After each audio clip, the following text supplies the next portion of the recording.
I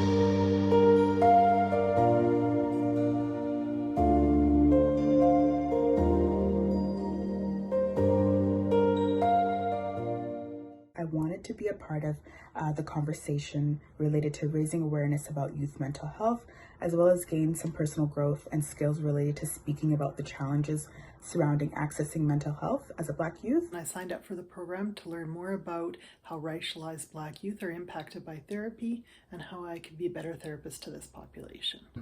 I think for me, it was trying to ensure that all kids and families that our service, that comes into our service, feels heard and feels understood when we're working together. I'm really passionate about working within the Black community, and I just felt like there was a need, like I had the responsibility to share the Black youth experience. It was such a gift of an opportunity to be able to meet monthly and meet with youth as part of learning and unlearning related to anti-racist work, especially in the counseling field. So the reason I joined the program was to deepen my awareness and skills in working with diverse populations, specifically Black and racialized youth. I work on my own, and I have a network of colleagues, but my practice is mostly middle-class white families. And as a middle-class white cis woman myself, I could see that that was no coincidence. I just knew I needed to learn more.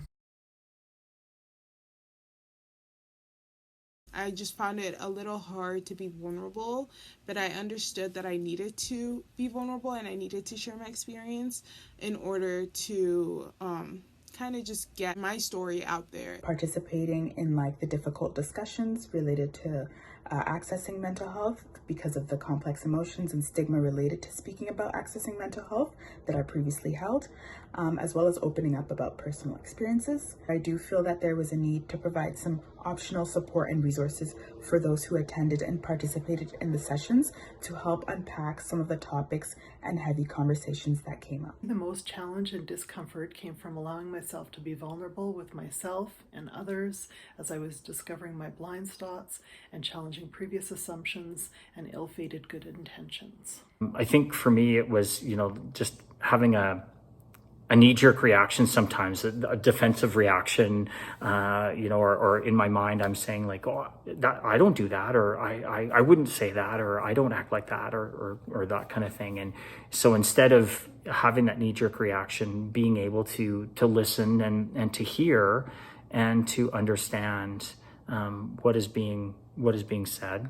When you kind of take blinders off and realize some of the holes, some of the places you're missing, you might think you're anti-racist, and while we all work towards that, we also live in a society where racism is perpetuated in many different ways, and that does get internalized. So having to look at those ways I've internalized racism and having to challenge those has been challenging and uncomfortable, but also probably one of the better outcomes. Prior to meeting the therapist, I believe I was more critical and maybe standoffish regarding the therapist because I was unsure how to feel and how open and willing they would be to have group discussions with the youth. I thought it would be more theoretical as opposed to a one-on-one or group discussion or Q&A.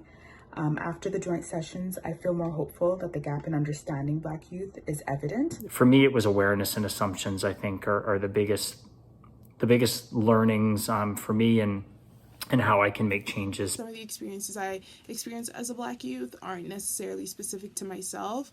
A lot of people go through them, and so it really opened my eyes to see that when it comes to certain things, I'm not really alone, and that it is important to be vulnerable and share your story, because when you share your story, someone else shares their story, you're kind of able to comfort each other, and you're also able to work together to find solutions. In terms of individual counseling, making sure I'm a lot more explicit about addressing issues around race. It was pretty life-altering to be in a group of therapists where we were talking about this on purpose and knowing that it was our responsibility to do that, to deepen that. If people are feeling that counseling is important, and it is, and they're willing to work and save money specifically to go for counseling, that we better make sure that people are getting their money's worth, that they feel welcome, that they feel heard, they feel listened to, they feel like the counseling is effective for them and for all people that want to access counseling. What impacted me the most deeply was definitely when the youth joined the therapists and we got to connect and collaborate and hear really about what the youth were wondering about in terms of therapeutic processes, what barriers they believed Black and racialized youth face within these structures, and some beautiful gifts of sharing some ideas of how we could improve our offerings and remove some of the barriers. What impacted me most deeply is the joint therapist and youth sessions where we got to learn with and from each other. Regine's teaching and her leadership and her compassion and her humor, she was such an amazing teacher and guide in this process. The thing that impacted me by far the most deeply was getting to sit down with the youth and hear their perspective. It's reviewing the language that I use, making sure that I'm asking for feedback, not just making assumptions, and just being more open and being able to say, yes, this our society has systemic racism. I've advocated for learning among other teams and more culturally aware approaches in our intake and therapy processes. I've also sought to build connections between organizations that allow for public mental health system to understand barriers to serve racialized Black youth in hopes of dismantling barriers. Small things like changing the wording on my website and feeling better equipped to anticipate some of the questions that a variety of people might have when they're approaching services. The work with Action Dignity and being connected to that agency has been so valuable. I have so much respect for the work that they're doing there, and I hope that I can still show up there in concrete ways. We've had conversations at the management level on our team, and for ways to take down barriers to increase access to Black and racialized youth, and to make sure our in my practice with my clients, trying to have those conversations in sort of without making assumptions. Considerations of language in how I'm talking, in how I'm presenting myself personally and professionally, and still wanting to shift my website and continuing to make it as inclusive as possible. Doing a video like this, I hope is kind of documenting that learning journey and adding a brief moment of reflection, adding my voice to this process, because I still have a lot of learning to do. I would definitely let youth know that before they settle with one therapist, it is important for them to kind of like, maybe if they're able to, try look around and try out multiple different therapists and see which one works best for them. Every therapist has their own way of doing things. As I saw when I was volunteering with each of the therapists, they each had their own separate ways of therapy. Some included like artwork, some included just talking, and so it's all about what's best for you. I would also let them know that despite what their communities might have said about therapy in the past, there is nothing shameful about going to therapy. There is nothing Like, therapy is not something that should be stigmatized. It's something that is there to help you. Do your own research on the therapy type, the vendor offering the service, and the therapist you are going to see. Be selective in your approach, as well as ensure you're finding a good fit for yourself.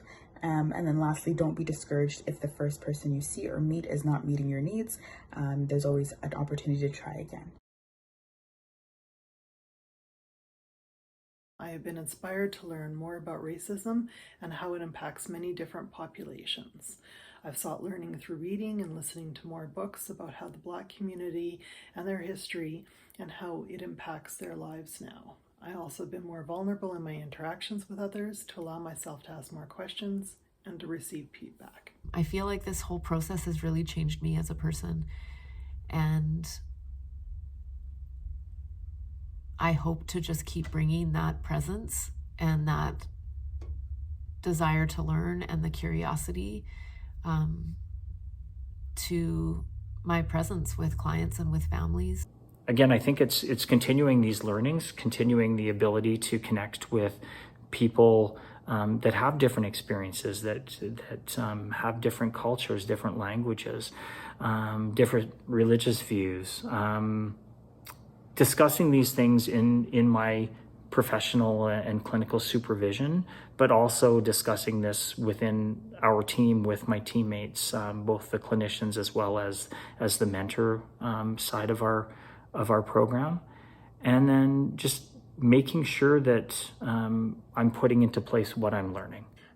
I hope to continue involvement in bringing up these issues and continue to challenge my work. I will continue to connect, collaborate, learn and unlearn, notice, capacity so that I can continue to do the work, and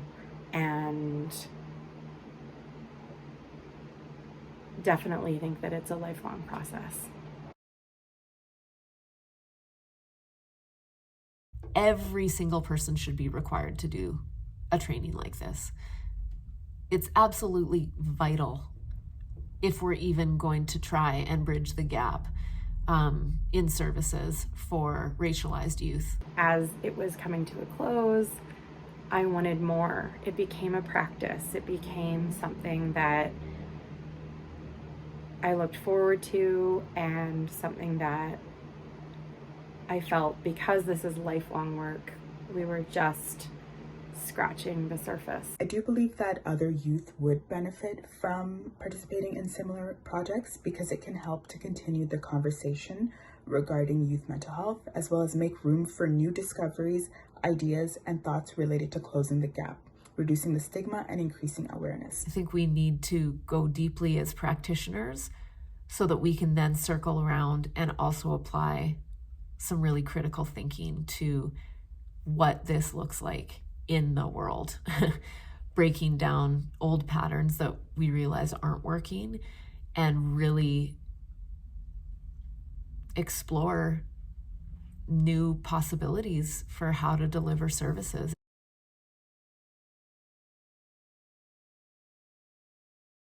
Biracial bind, Black and white, Trinidadian, Irish, Nigerian, Indian, West Indian. Growing up, standardized tests asked me to mark a box, Caucasian, Indigenous, or other. Liking math, it only made sense to go with a percentage of my DNA. My brown hand marked white every time. Confused, ashamed, an imposter. In a world that likes to categorize, my ethnic lines do not neatly itemize. My dad's folks were brought to Trinidad through the transatlantic slave trade. My mom's roots, deep in colonialism, is where I spent the majority of my developmental days, the offspring of star-crossed lovers. Divorce at a young age, intergenerational trauma and addiction. It led to a dad with inconsistent connection. Knowing what it meant to be strong and be Black was missing. A piece within me is still missing. Knowing our roots, soil tilled by a long line of ancestral hands, grows our identity. The innate power within stories and traditions was silenced by slavery. And so now at 48, I'm doing the work to reconnect, to weave myself into being Trinidadian, Irish, Nigerian, Indian, West Indian, Black, and white. Biracial bind.